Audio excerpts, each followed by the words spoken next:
ವಿಧಾನಸೌಧದಲ್ಲಿ ಪಾಕ್ ಪರ ಘೋಷಣೆ ಕೂಗಿದ ಆರೋಪ ಸಂಬಂಧಿತವಾಗಿ ಇವತ್ತು ಕಲಾಪದಲ್ಲಿ ಭಾರೀ ಹೈಡ್ರಾ ಮೂವೆ ನಡೆಯಿತು. ಸ್ಪೀಕರ್ ರತ್ತ ಪೇಪರ್ ಅನ್ನ ಹರಿದು ಬಿಜೆಪಿ ನಾಯಕರು ಬಿಸಾಕೋ ಮೂಲಕವಾಗಿ ಧರಣಿಯನ್ನ ನಡೆಸಿದ್ದಾರೆ.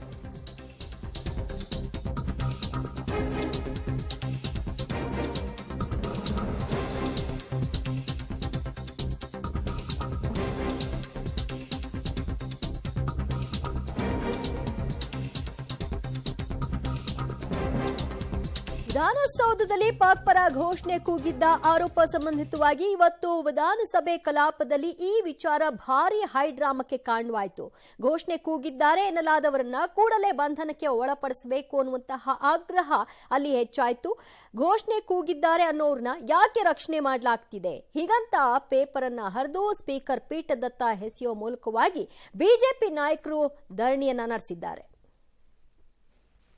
29/2/2024 ಬೆಳಿಗ್ಗೆ ರಾಜ್ಯದ ಎಲ್ಲ ಮಾನ್ಯ ವಿಧಾನಸಭಾ ಸದಸ್ಯರನ್ನು ಸದರಿ ಕಾರ್ಯಕ್ರಮಕ್ಕೆ ಆಹ್ವಾನ ನೀಡುವಂತೆ ಈ ಮೂಲಕ ಕೋರುತ್ತೇನೆ. ಮಾನ್ಯ ವಿಧಾನ ಪರಿಷತ್ತಿನ ಮಾನ್ಯ ಸಭಾಪತಿ ಅವರಿಂದ ಬಂದಿರುವ ಸಂದೇಶದಲ್ಲಿ ಕರ್ನಾಟಕ ವಿಧಾನ ಪರಿಷತ್ತಿನ ಕಾರ್ಯವಿಧಾನ ಹಾಗೂ ನಡವಳಿಕೆ ನಿಯಮ 118 ಮೇರೆಗೆ 2023 ಸಾಲಿನ ಕರ್ನಾಟಕ ಕೃಷಿ ಉತ್ಪನ್ನ ಮಾರುಕಟ್ಟೆ ವ್ಯವಹಾರ ನಿಯಂತ್ರಣ ಮತ್ತು ಅಭಿವೃದ್ಧಿ ತಿದ್ದುಪಡಿ ವಿಧೇಯಕವನ್ನು ದಿನಾಂಕ 23/2/2024 ಯಾವುದೇ ತಿದ್ದುಪಡಿ ಇಲ್ಲದೆ ಅಂಗೀಕರಿಸಲಾಗಿದೆ ಎಂದು ತಿಳಿಸಿರುತ್ತಾರೆ. ಇನ್ನೊಂದು ಮಹತ್ವ ಪ್ರಕಟಣೆ, ವಿಧಾನ ಪರಿಷತ್ತಿನ ಮಾನ್ಯ ಸಭಾಪತಿ ಅವರಿಂದ ಬಂದಿರುವ ಸಂದೇಶದಲ್ಲಿ ವಿಧಾನಸೌಧದಲ್ಲಿ ನಿನ್ನೆ ಪಾಕ್ ಪರ ಘೋಷಣೆ ಕೂಗಿದಂತಹ ಪ್ರಕರಣ ಸಂಬಂಧಿತವಾಗಿ ಇಲ್ಲಿಯವರೆಗೂ ಓರ್ವನನ್ನು ಕೂಡ ಬಂಧನಕ್ಕೆ ಒಳಪಡಿಸಿಲ್ಲ. ಇದರ ಅರ್ಥ ಏನು? ಕಾಂಗ್ರೆಸ್ನವರ ನಡೆಯ ಮೇಲೆ ಅನುಮಾನ ಮೂಡಿಸ್ತಾ ಇದೆ, ಅವರನ್ನ ರಕ್ಷಣೆ ಮಾಡಲಾಗ್ತಾ ಇದೆ ಅಂತ. ಈ ಕೂಡಲೇ ಬಂಧನವನ್ನ ಮಾಡಿ ಆಗ ನಾವು ನಮ್ಮ ಧರಣಿಯನ್ನ ವಾಪಸ್ ಪಡಿತೀವಿ ಅಂತ ಬಿಜೆಪಿ ನಾಯಕರು ಸದನದ ಬಾವಿಗಿಳಿದು ಆಕ್ರೋಶವನ್ನ ಹೊರಹಾಕಿದ್ದಾರೆ. ಗೌರವಾನ್ವಿತ ನಮ್ಮ ಹೋಮ್ ಮಿನಿಸ್ಟ್ರು ನಮ್ಮ ಪೊಲೀಸ್ ಅವರು ಏನು ಬರ್ಕೊಟ್ಟಿದ್ದಾರೆ ಅದನ್ನೆಲ್ಲ ನೋಡಿ ಕರೆಕ್ಟಾಗಿ ಅವ್ರಿಗೇನು ಬೇಕೋ ಅದನ್ನ ಹೇಳಿದ್ದಾರೆ ಅಂತ ಅನಿಸ್ತದೆ ನನಗೆ. ತಾವು ಜೋಶಾಗಿ ಮಾತಾಡಿದ್ರಿ.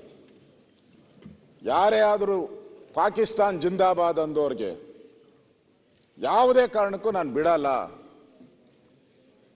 ಅವ್ರನ್ನ ಬಲಿಯಾಗ್ತೀನಿ ಅನ್ನೋ ಮಾತನ್ನ ತಾವು ಹೇಳಿದ್ದೀರಾ. ಸನ್ಮಾನ್ಯ ಗೃಹ ಸಚಿವರೇ, ಅಲ್ಲ ಅದಕ್ಕೆ ಹೇಳ್ತಾ ಇದ್ದೀನಿ. ಇಲ್ಲ ಅಂದ್ರೆ ಹೇಳ್ಬಿಡಿ. ತಾವು ಹೇಳಿದ್ದೀರಾ ಅಂತ ಹೇಳಿದ್ದೀನಿ. ಸರಿ, ತಾವು ಹೇಳಿದ್ದೀರಾ ಅಂತ ಹೇಳಿದ್ದೀನಿ. ನಿಮ್ ಬಗ್ಗೆ ಗೌರವ ಇದೆ ಅಂತಾನು ಹೇಳಿದ್ದೀನಿ ನಾನು. ಹೇಳಿದ್ದೀರಾ? ಯಾವಾಗ ಹೇಳಿದ್ರಿ?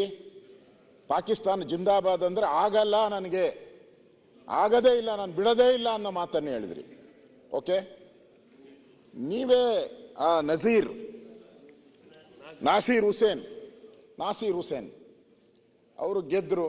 ಅವ್ರು ಯಾರ್ಯಾರು ಕರ್ಕೊಂಬಂದಿದ್ರು, ನೀವು ಪಟ್ಟಿ ಕೊಡ್ಲಿಲ್ಲ, ಆಮೇಲೆ ಕೊಡಿಬೇಕಾದ ಪರವಾಗಿಲ್ಲ ಪಟ್ಟಿ.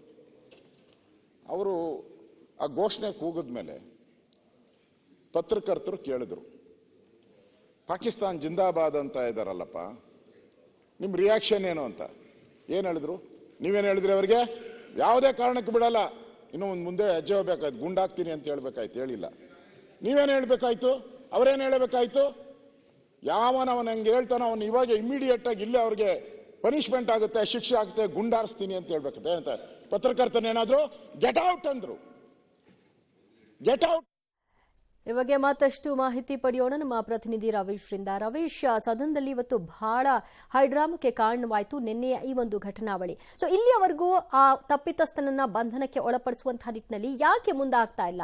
ತನಿಖೆ ಆಗ್ಲಿ ಆಮೇಲೆ, ಆದ್ರೆ ಬಂಧನ ಯಾಕೆ ಆಗ್ತಾ ಇಲ್ಲ? ಇನ್ನೂ ಯಾಕೆ ರಕ್ಷಣೆ ಮಾಡಲಾಗ್ತಿದೆ?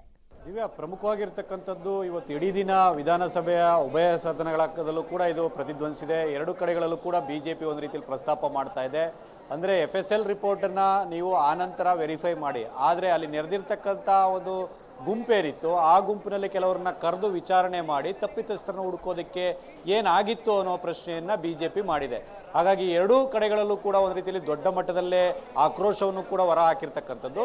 ಪ್ರಮುಖವಾಗಿ ನಿನ್ನೆ ನಾಸೀರ್ ಹುಸೇನ್ ಅವರ ಒಂದು ಸಂಭ್ರಮಾಚರಣೆ ಏನಿತ್ತು ಆ ಸಂಭ್ರಮಾಚರಣೆ ಎಲ್ಲೋ ಒಂದ್ ಕಡೆ ಪಾಕಿಸ್ತಾನವನ್ನ ಒಂದು ರೀತಿಯಲ್ಲಿ ಅರ್ಪಣೆ ಮಾಡೋ ರೀತಿಯಲ್ಲಿ ಆಗಬಾರ್ದು ಅನ್ನೋ ಒಂದು ಆಕ್ರೋಶವನ್ನ ವಿಪಕ್ಷಗಳ ನಾಯಕರು ಕೂಡ ವ್ಯಕ್ತಪಡಿಸಿದ್ರು. ಪ್ರಮುಖವಾಗಿರ್ತಕ್ಕಂಥದ್ದು ಆ ಒಂದು ನಾಸೀರ್ ಹುಸೇನ್ ಅವರು ಹೊರಗಡೆ ಬಂದಂತ ಸಂದರ್ಭದಲ್ಲಿ ಅವ್ರನ್ನ ಅಭಿನಂದಿಸುವಂತ ಬರದಲ್ಲಿ ನಾಸೀರ್ ಹುಸೇನ್ ಜಿಂದಾಬಾದ್ ಅಂತ ಹೇಳಿದ್ದು ಇದೆ.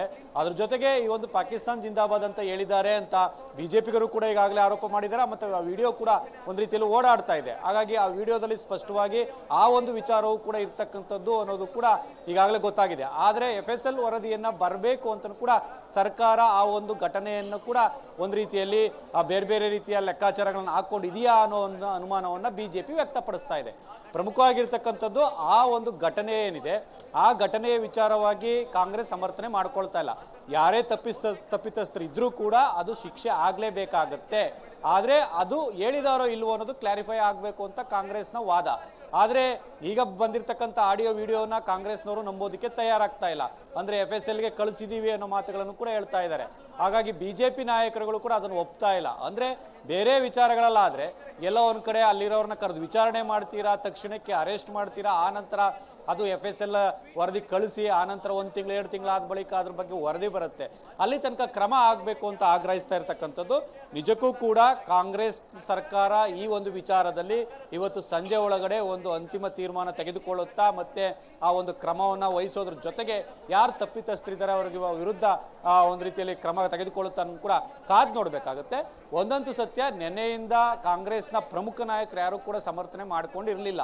ಆದ್ರೆ ಇವತ್ತು ಎಲ್ಲೋ ಒಂದ್ ಕಡೆ ಆ ಒಂದು ಸಚಿವ ಪ್ರಿಯಾಂಕ ಖರ್ಗೆ ಅವರಾಗಿರ್ಬೋದು, ಅದರ ಜೊತೆಗೆ ರಾಜ್ಯ ಉಸ್ತುವಾರಿ ಸುರ್ಜೇವಾಲಾ ಆಗಿರ್ಬೋದು, ಅದನ್ನ ಸಮರ್ಥನಾ ರೀತಿಯಲ್ಲಿ ಮಾಡ್ಕೊಂಡು ಬರ್ತಾ ಇದ್ದಾರೆ. ಅಂದ್ರೆ ಆ ರೀತಿ ಕೂಗೇ ಇಲ್ಲ ಅಂತ ಕೂಡ ಹೇಳ್ತಾ ಇರ್ತಕ್ಕಂಥದ್ದು. ಒಂದು FSL ವರದಿ ಬರಬೇಕು, ಇನ್ನೂ ಕೂಡ ಅಲ್ಲಿ ಇನ್ನು ಯಾವುದೇ ರೀತಿಯ ವರದಿ ಬಂದಿಲ್ಲ.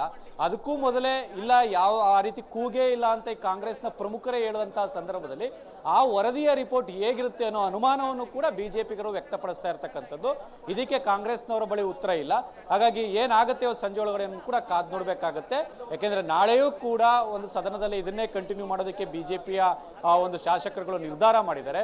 ಹಾಗಾಗಿ ಸರ್ಕಾರ ಕ್ರಮ ಆಗೋ ತನಕವೂ ಕೂಡ ನಮ್ಮ ಪ್ರತಿಭಟನೆಯನ್ನು ಮುಂದುವರಿಸ್ತೀವಿ ಅಂತ.